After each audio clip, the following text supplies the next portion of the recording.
This channel does not promote any violent, harmful, or illegal activities. All content provided by this channel is meant for an educational purpose only. Scientific ওয়েতে কমিশনের অ্যাক্টকে মান্যতা দিয়ে, গাইডলাইনকে মান্যতা দিয়ে তৈরি হোক এবং তার পরিপ্রেক্ষিতে সংরক্ষণের ব্যবস্থা করা হোক। স্যার, আমরা ভুলে যাচ্ছি না, ইন্দিরা সাহানি বনাম ভারত সরকারের 1952 সালের মামলার সে ঐতিহাসিক রায়, যেখানে স্পষ্টভাবে বলা ছিল 50% মধ্যে সীমাবদ্ধ রাখতে সংরক্ষণ। কিন্তু এই সংরক্ষণ রাখতে কিন্তু ওবিসিদের যে প্রাপ্য অংশ ইচ্ছা মতো এখানে যে কমিয়ে দেওয়া হচ্ছে, এটার আমি স্যার চরম বিরোধিতা করছি। স্যার, ওবিসি মন্ডল কমিশনের সুপারিশ ছিল 27% সংরক্ষণের যে সুপারিশ করেছিল, রাজ্যের সংখ্যালঘু জনসংখ্যার অনুপাতে সংরক্ষণ বাড়ানো দরকার, তার পরিবর্তে 17 থেকে নেবে 7-এ পৌঁছে দেওয়া হচ্ছে। স্যার, আমরা ভেবেছিলাম 17 আছে, 27 হবে, পিছিয়ে বর্গের যারা আছে তাদেরকে মূল স্রোতে নিয়ে আসবে। অবশ্যই সেটা সায়েন্টিফিক ওয়েতে হওয়া দরকার, কিন্তু তার পরিবর্তে দেখছি 10% কমিয়ে দিয়ে আপনার 7% দান করিয়েছে। ফলে স্যার, পশ্চিমবাংলা যে মোট জনসংখ্যার একটা বিশাল অংশ ওবিসি সম্প্রদায়ভুক্ত, মূলত যেটাকে এ এবং এ বিতে ভাগ করে রাখা হয়েছে, সেই 7% কমিয়ে দিলে সরকারি চাকরি এবং উচ্চশিক্ষার সংরক্ষণের ক্ষেত্রে কোনো না কোনো ক্ষেত্রে তারা এই সম্প্রদায় বঞ্চিত হবে বলে আমরা আশঙ্কা প্রকাশ করছি। শুধু তাই নয় স্যার, মন্ডল কমিশনের যে সুপারিশগুলো ছিল সেটাকেও কোনো না কোনো জায়গা থেকে অবমাননা করা হচ্ছে। ফলে সোশ্যাল জাস্টিসের ধারণা যেটা আছে সেটাও এক প্রকার ধ্বংস হবে। স্যার, শুধু তাই নয়, ল্যাক অফ এম্পিরিক্যাল ডেটার এখানে আমরা অবস্থান দেখতে পাচ্ছি।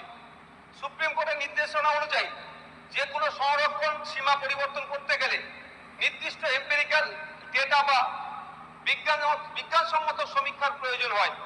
রাজ্য সরকার কোন তথ্যের ভিত্তিতে ওবিসি সংরক্ষণের সংকোচনের দিকে হেঁটেছে, এই স্যার বিলেও সেটা উত্থাপন নয়। সেটা কোনো দরকার স্যার? তালিকা অসঙ্গতি, শ্রেণী বিভাগের জটিলতা। স্যার, এই বিলের 3 নম্বর ধারায় বলা হয়েছে ওবিসি তালিকা এবং সংজ্ঞা সম্পূর্ণভাবে West Bengal commission for backward classes act 1993 এর উপর ছেড়ে দেওয়া হয়েছে। এবং বিলের 5B তে বলা হয়েছে সরকার নিজের ইচ্ছা মতো রিলেটিভ ব্যাকওয়ার্ডনেস, আপেক্ষিক অনগ্রসরতা যারা আছে তাদের মেপে ওবিসিদের বিভিন্ন ক্যাটাগরিতে ভাগ করবে এবং শতাংশ ঠিক করবে। স্যার, এতেই স্যার সমস্যা সব থেকে বড় হবে। ওবিসি সম্প্রদায়ের মধ্যে বিভেদ তৈরি হবে এবং এটাকে রাজনৈতিক হাতিয়ার ছাড়া অন্য কিছু হবে না। কমিশন নিরপেক্ষতা বজায় না রাখলে, সরকার যদি রাজনৈতিক স্বার্থ চরিতার্থে ওবিসি ক্যাটাগরি করে তাদের সংরক্ষণের হার বারবার পরিবর্তন করে, এবং তাতে কি হবে, সরকারি চাকরির ক্ষেত্রে নিয়োগের প্রক্রিয়াতে কিন্তু সম্পূর্ণ হবে না এবং আইনি চ্যালেঞ্জ হবে। ফলে এই নিয়োগের ক্ষেত্রে এমনি শূন্য পদ বেড়ে যাচ্ছে, সেটা দিলে হবে। স্যার, আমরা দেখলাম তড়িঘড়ি তফসিল বা শিডিউলগুলো বাদ দেওয়া হচ্ছে। বিলের 7 এবং 9 নম্বর মূল যে শিডিউল 1, শিডিউল 3 আছে সম্পূর্ণভাবে বাতিল হয়েছে। এটা সমস্যা হবে। এই শিডিউলগুলোতে কোন কোন জাতি ওবিসি সম্প্রদায়ভুক্ত তা স্পষ্ট উল্লেখ ছিল। এগুলোকে হঠাৎ ডিলিট করে দেওয়া বা অমিট করে দেওয়ার ফলে ওবিসিদের যে আইনি যে সুরক্ষার অধিকার ছিল সেটাকে বঞ্চিত হচ্ছে এবং আমলাতান্ত্রিক সিদ্ধান্তের অধীনে করে দেওয়া হচ্ছে। এর ফলে স্যার, ওবিসি যুব সমাজ চরম অনিশ্চিত আতঙ্কের সম্মুখীন হচ্ছে। স্যার, আমি এই প্রসঙ্গে বলবো, তামিলনাড়ু এবং কেরালার আমি উদাহরণ দেবো। তামিলনাড়ু স্টেটে নমস্কার, সত শ্রী আকাল। অল ইন ওয়ান ইউটিউব চ্যানেলে তোমাদের সকলকে স্বাগত জানাই বন্ধুরা।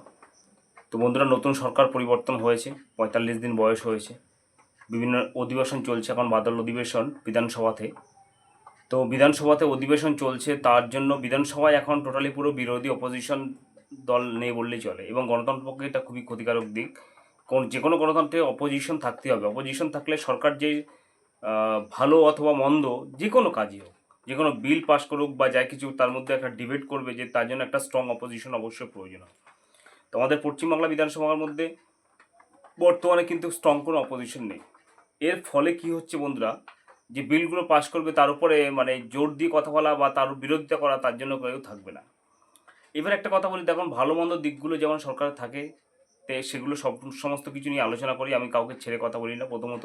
দ্বিতীয় কথা হচ্ছে, যেটা ভালো সরকারের সেটাও তুলে ধরি, মন্দ সেটাও তুলে ধরি। দেখো, ওবিসি বিলের উপরে আমি একটু কথা বলবো। ওবিসি বিলটা পাস হয়ে গেছে টোটালি পুরো। এবার একটা কথা বলি যে ওবিসি মলের মন্দ দিকটাই কিন্তু বেশি রয়েছে। কারণ অনেকে বলছে, দেখো আজকে টু বি ফ্র্যাঙ্ক কথা বলবো, হয়তো শুনতে অনেকের বাজে লাগবে। আমরা সিএ মানে কিছুদিন আগে যে ইয়েটা মানে সারা ভারতবর্ষ জুড়ে প্রায় 11টি রাজ্যে যে আমাদের ভোটার লিস্টের যে সংশোধন হয়েছিল, যে এসআইআর হয়েছিল, এবং সেখানে বলা হচ্ছে যে রোহিঙ্গা, বাংলাদেশি বা এই সমস্তদের নাম বাদ চলে যাবে, এই সমস্ত কিছু। এখনও প্রায় 10 লক্ষ থেকে 15 লক্ষ নাম আন্ডার অ্যাডজুডিকেশন রয়েছে অথবা ডিলিটেড রয়েছে। তো তাদের ক্ষেত্রে কোনো সুরাহা হলো না এখনও পর্যন্ত। সুরাহা না হলে কিন্তু ইলেকশন হয়ে গেছে, যাই হোক সেটা হয়নি। তো এবার নাম কিন্তু শুধুমাত্র সংখ্যালঘুদের বাদ গেছে, এটা আমি কিন্তু বিশ্বাস করি না। কারণ অনেক সংখ্যাগরিষ্ঠ অর্থাৎ হিন্দু সম্প্রদায়ের লোকেদেরও নাম রয়েছে, তাদের কিন্তু নাম এখনও তুলতে পারেনি। আর সিএ যে বা সিটিজেনশিপ অ্যামেন্ডমেন্ট বিলটির কথা বলা হচ্ছে, সেখানে বলছে অনেকে বাংলাদেশ থেকে কাগজপত্র নিয়ে আসতে হবে, মানে বাংলাদেশে একটা কাগজপত্র দেখালে তবে কিন্তু সে সিএতে অ্যাপ্লাই করতে পারবে, এই সমস্ত কিছু রয়েছে নর্মস।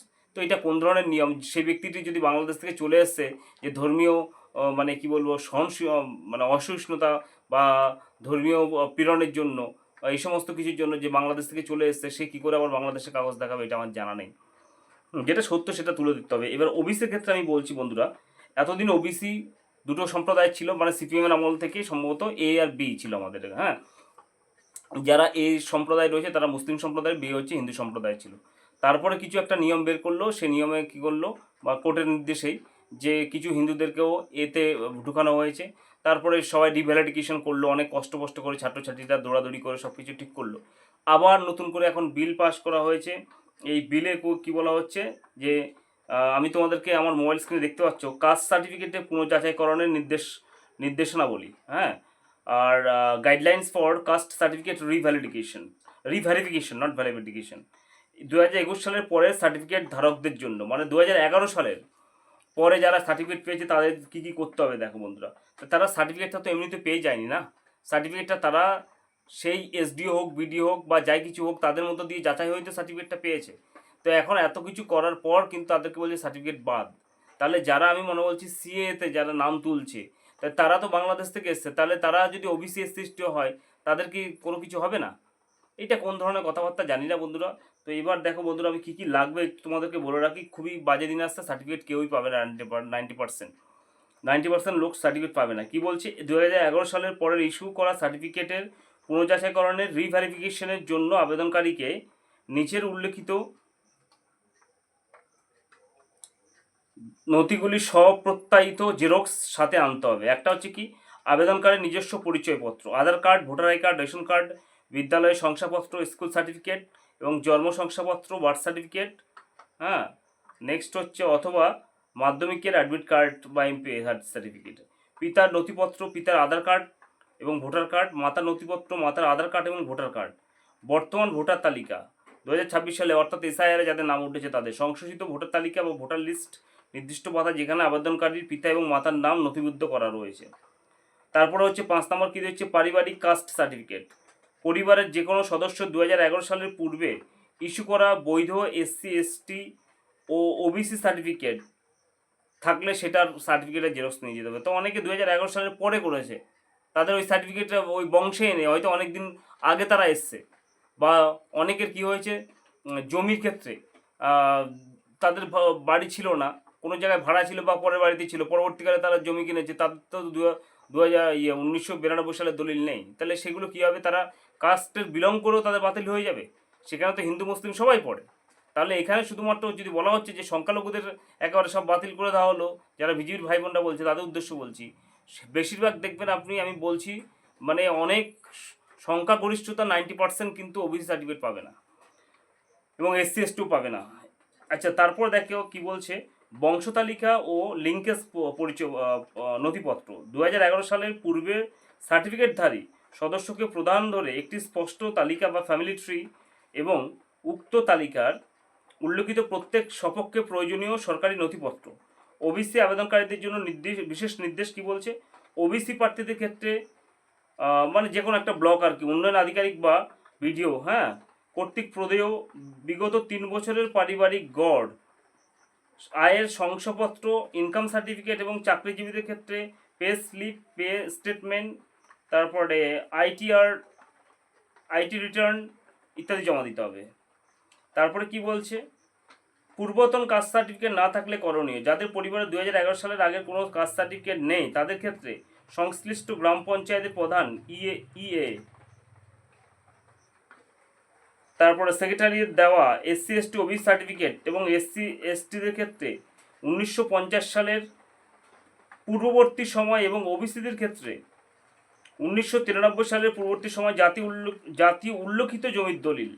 মানে কি বুঝতে পারছো, জাতির উল্লেখিত জমির দলিল, এসসি হোক এসটি হোক বা ওবিসি হোক, সেই দলিলে লেখা থাকতে হবে। এবার বন্ধুরা বলি, এই 1993 সাল অথবা 1950 সালের দলিল এসসি এসটিদের জন্য আর 1993 সাল ওবিসিদের জন্য, সেখানে বেশিরভাগ অন্তত 95% ব্যক্তির দলিলে জাতির বা শংসাপত্র অর্থাৎ কাস্টটা উল্লেখ নেই, বেশিরভাগ নেই। দুই একটা হয়তো লেখা আছে, তখন মরিরা যখন লিখেছে বা যারা লিখেছে দলিলে হয়তো 1% to 2% রয়েছে। তাহলে এই 1% 2% 100 জনের মধ্যে তারা সার্টিফিকেট পাবে, আর অন্যরা কেউ মানে সে কাস্টে বিলং করেও সার্টিফিকেট পাবে না।